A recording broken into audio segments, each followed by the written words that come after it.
ನಮಸ್ಕಾರ ಸಹೃದಯಿಗಳಿಗೆ.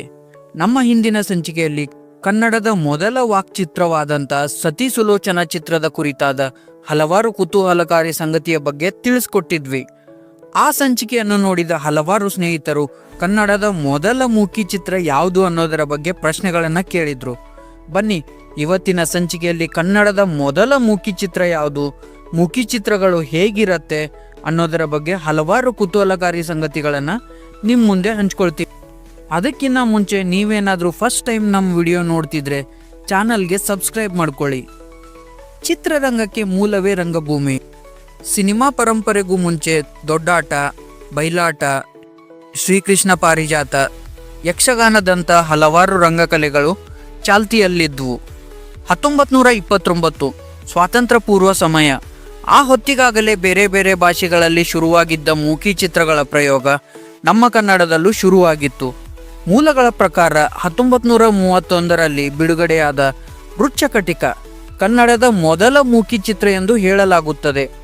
ಈ ಚಿತ್ರದ ಮುಖ್ಯ ಭೂಮಿಕೆಯಲ್ಲಿ ಆಧುನಿಕ ಕನ್ನಡ ರಂಗಭೂಮಿಯ ಹರಿಕಾರರೆಂದೇ ಹೆಸರಾಗಿದ್ದ ನಾಟಕಕಾರರು ಹಾಗೂ ಬರಹಗಾರರಾಗಿದ್ದ ಟಿ.ಪಿ. ಕೈಲಾಸಂ ಹಾಗೂ ಸ್ವಾತಂತ್ರ್ಯ ಹೋರಾಟಗಾರ್ತಿ ಕಮಲಾದೇವಿ ಚಟ್ಟೋಪಾಧ್ಯಾಯ ಅವರು ನಟಿಸಿದ್ದರು.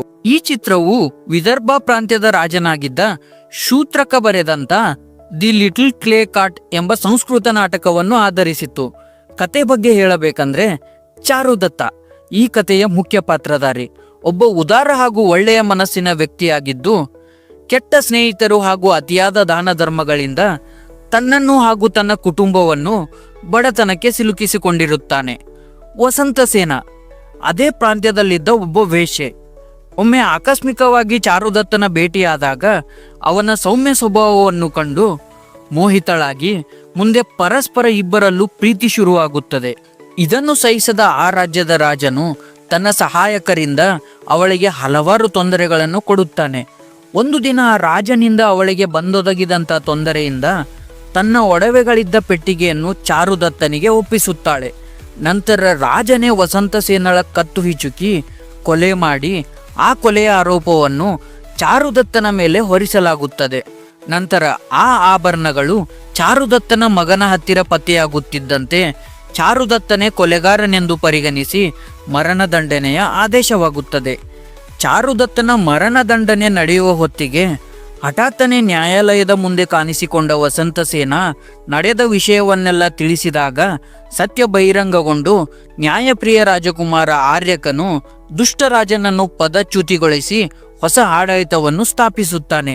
ನಂತರ ಚಾರುದತ್ತನ ಪ್ರಸಿದ್ಧಿಯನ್ನು ಅರಿತ ರಾಜ ಆರ್ಯಕನು ಚಾರುದತ್ತನನ್ನು ಅದೇ ರಾಜ್ಯದ ರಾಜನನ್ನಾಗಿ ನೇಮಿಸುತ್ತಾನೆ. ವಸಂತಸೇನಳಿಗೆ ರಾಜಪತ್ನಿಯಾಗಿ ಗೌರವ ನೀಡಲಾಗುತ್ತದೆ.